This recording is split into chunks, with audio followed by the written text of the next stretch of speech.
US-style full-packer briskets are traditionally cooked whole, but I think there might be a better way. In this video, I'll be showing you how I slice it in half and cook just the point.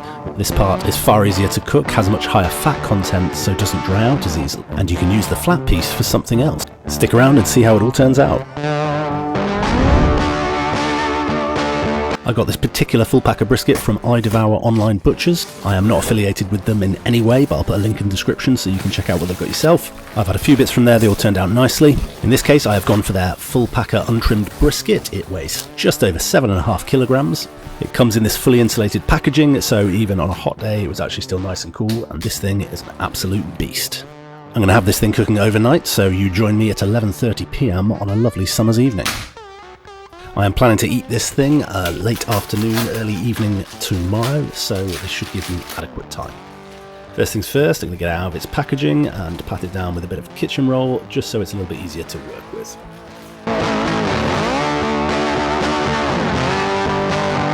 And then it's on with the trim. I'm just going to use a boning knife and cut off basically any bit of hard fat that I can see.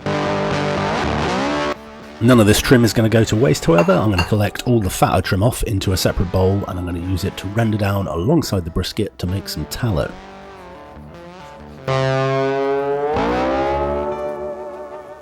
I know trimming a full brisket can be one of the most nerve-wracking parts of doing a brisket cook, but relax about it. You can do a hatchet job like I have here, and it'll be fine.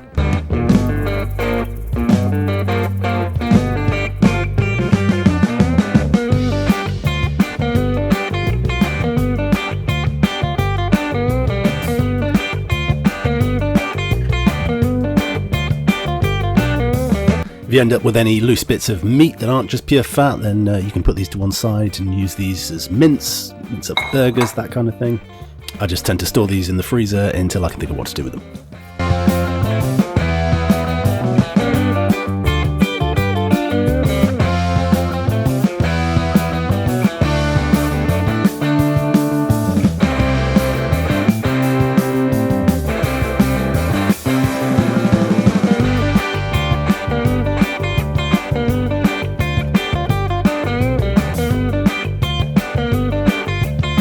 As I said, a bit of a hatchet job with the trim, and I've definitely over-trimmed this brisket, but to be fair, this is 11:30 at night on a Friday evening, so we're quite lucky I didn't slice off a finger. So with the trim out of the way, we are now going to slice it in half. Basically, you're just finding the bit where the thinner bit meets the fatter bit and slicing it there. Don't worry about being super accurate here, just cut the thing in half.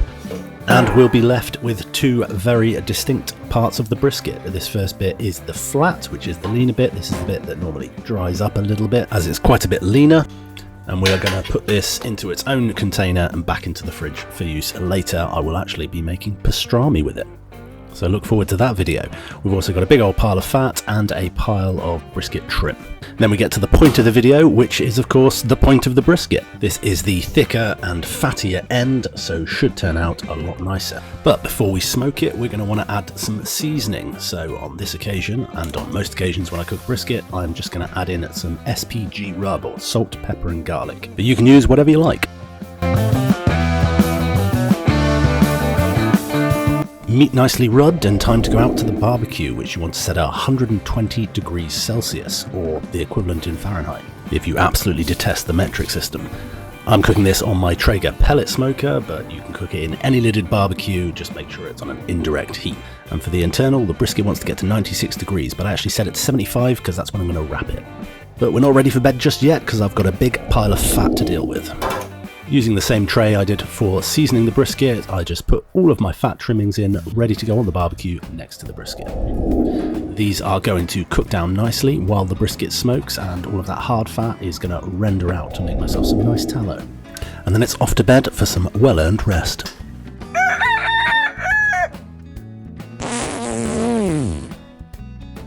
Morning routine's out of the way, and at 7:50 AM we are ready to wrap our brisket, it having reached 75 degrees internal. I'll just double check that with my handheld thermometer, and once it is confirmed it's okay, we will take it off to wrap. It's so far had a good opportunity to take on a decent amount of smoke and started to develop a lovely bark. Now, a little tip for getting a brisket off the barbecue is using a pizza paddle like this. It makes it an absolute breeze. Leave the big bucket of fat on there to render down a little bit more and take this thing inside to wrap. I'm going to be wrapping this in pink butcher paper that I got from Pro Smoke in Banbury. I think you can buy it online from them as well. But if you don't have any of this, you can just use kitchen foil. Just make sure that you weigh the thing down because it will just want to roll up. And then we're going to add in a little bit of beef dripping. Now you could just use the tallow that you're making on the barbecue, but I want to save that for later, so I'm just using some of this beef dripping. Once you've sliced it up and spread it out, it's time to put your point end brisket on top of it. All this fat is going to melt down and help prevent any moisture loss in the brisket. And with that, it is time to wrap. Hold my beer for a minute. I'm about to quit my job, cash in for a ticket. I'm going on a trip and I don't plan to visit. I'm gonna stay there till I feel like I'm winning. And with all that wrapping done, it's time to take this thing back out to the barbecue. Just pop it back exactly where you found it when it was unwrapped. Pop the temperature gauge back in, and we're going to set this now up to 96 degrees, so it'll alert us when it reaches that. And at 10:40 AM, it hits that magical number and it is time to pull it off. This gives us a total cook time of 10 hours and 20 minutes. Now my Traeger probe is telling me it's at 96 degrees, but I of course have trust issues, so I want to double check with my handheld thermometer. This gives me the dual benefit of seeing if it really is at the right temperature, but also just testing its softness with the probe to make sure that it's going through like butter, and even do the little drop test. Unlike other times in life, if your meat is all soft, this is actually a good thing, and it means it's ready to come off for a nice, well-earned rest.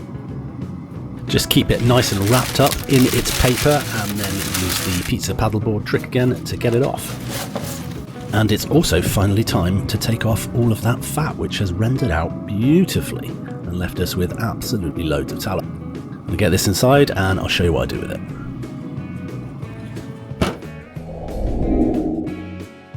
Now, do you remember at the start of the video when I got my delivery, it came in this insulated wrapper? Well, I'm actually going to use this insulated wrapper again. By putting my cooked meat into it, it's going to create a little meat swaddle for it. I'm just going to wrap it up nice and snug and then put it into my cool box. This is going to keep it extra insulated.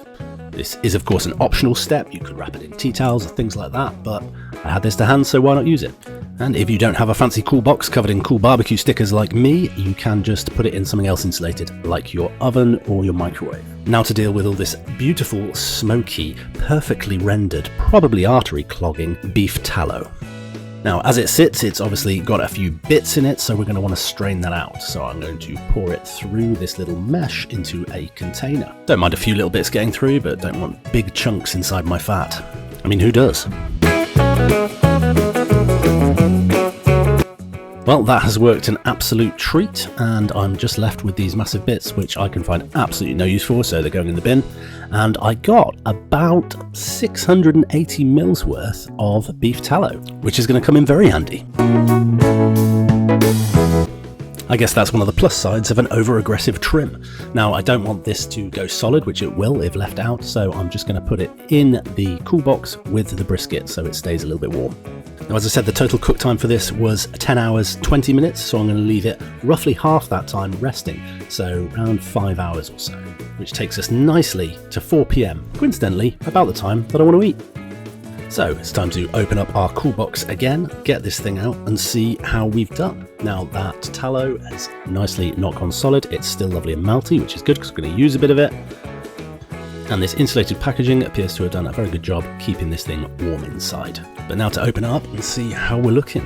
So far, so good. We've got a nice dark bark on it, and it is smelling absolutely incredible. Something about when you do a brisket, it has a very specific smell I can only describe as very beefy.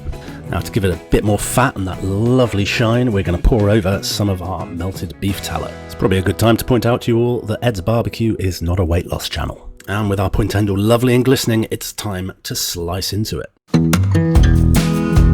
And this thing is looking exactly how I would want it to look. Lovely and tender, still with plenty of moisture in it, and incredibly easy to slice through even with this knife I'm using, which honestly needs a good sharpen. Which goes to show just how tender this is.